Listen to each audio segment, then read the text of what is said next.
Hi everyone, and welcome to the third and final section on Elizabethan England. And the third section, ladies and gentlemen, is about Elizabethan society in the age of exploration. Now, in the previous sections, we've been looking at the top of society, the king, the queen, the nobles, the people at the top, the people in power. But what was happening lower down? Do you remember this from one of our earlier videos? Here we have society in Elizabethan England. Well, what was happening down here for sort of more normal, everyday people? That's what part of the third section is all about. And the following videos hopefully will explain that to you and prepare you if you are doing the GCSE exam.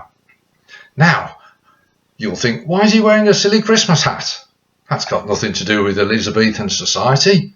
Well, just bear with me a minute. I need a little bit of help. Here he is, my old friend. Way! Excellent. Now, I've got a couple of questions for you, Santa. Do you know what's going to be Christmas number 1 this year? Yo ho no. Oh dear. Second question, see if you know this one, Santa. Do you know what was Christmas number 1 in 1979?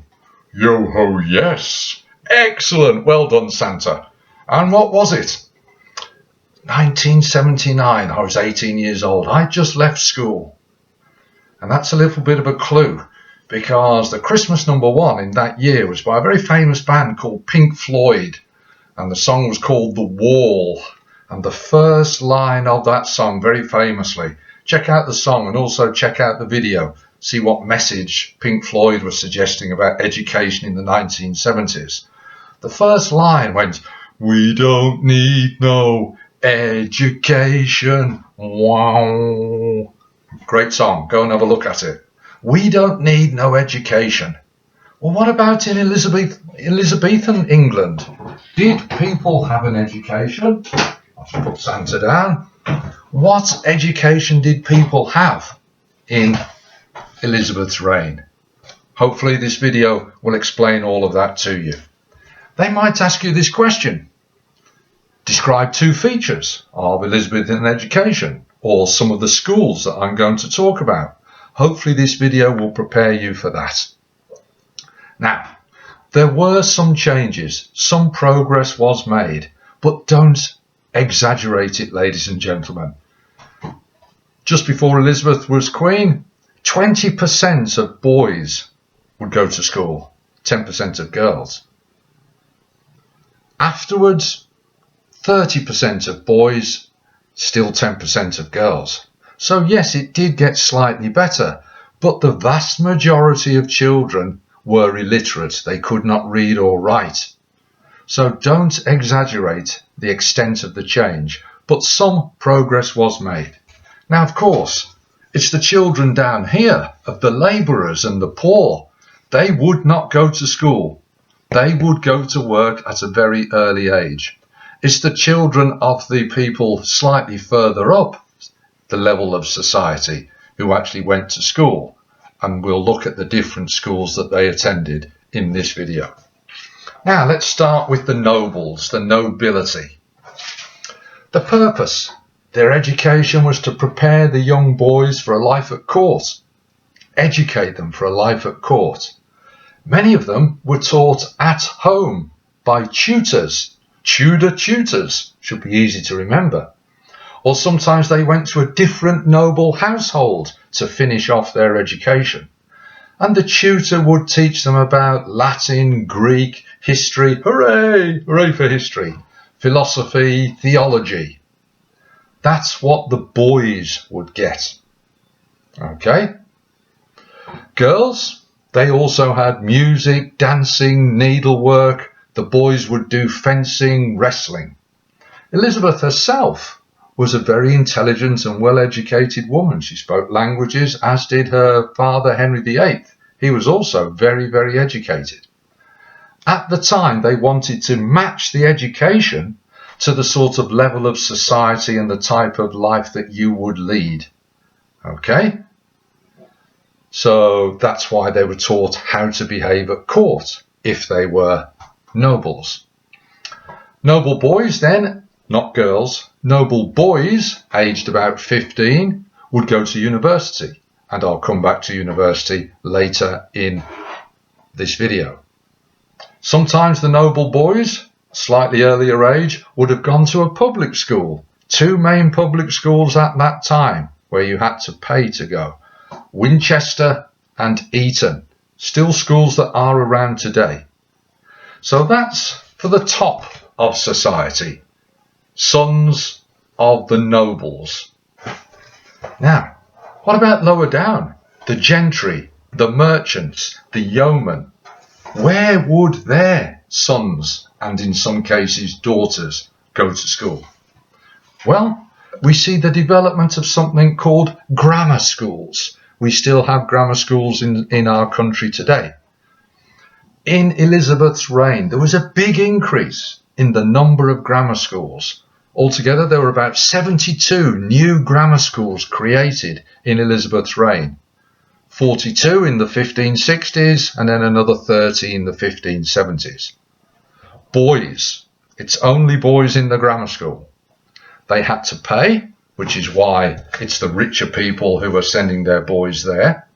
There were very few scholarships for gifted or talented or clever people from the poor, but they were very, very difficult to get because they were so rare and so scarce. Mainly, grammar schools was for the rich because they paid their way in. Now again, what did they do in these grammar schools? What were the subjects on offer? What was the education like? Maths, Latin, Greek, the classics, studying the Bible, history. Hooray! There was an emphasis on learning by heart, by memory. People would be given the Bible and they would have to commit long passages to memory. Sounds a bit like my school. I was at school 45 years ago, and I can still recite huge parts of the Bible today. You brood of vipers, who warned you to flee from the wrath to come? Bear fruit that befits repentance, and do not begin to say to yourself, we have Abraham as our father. Now, how come I can recall that? Because I had to learn it over 40 years ago, and it's still in my mind. I had a very traditional education, similar in a way to what was going on in Elizabethan times. The boys had to learn things by rote, by memory, and then recall it the next day and the next week and 45 years later. So, what else about these grammar schools? Well, ladies and gentlemen, they had long days. Now, I don't know what time you start school and what time you leave school, but I'm suggesting it's probably not as long as it was in Elizabethan times in the grammar schools.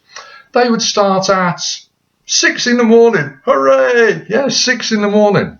They'd finish at 5 o'clock in the early evening. That's 11 hours. Yes, there'd be a bit of a dinner and a break, but that's a long time. Is it longer than your day? Yes. They had fewer holidays. Far fewer holidays. So, 6 till 5, and as a bonus, Saturday morning. Wow, I bet you wish you were there in Elizabethan grammar schools. Now, it was also quite strict. What discipline, what punishments would they have? Well, you might recognise some. Some people, if you did something wrong, kept in at break. Maybe we'd have that today. Put on report. Parents contacted. Maybe excluded temporarily or permanently. Now, we have those sorts of discipline today.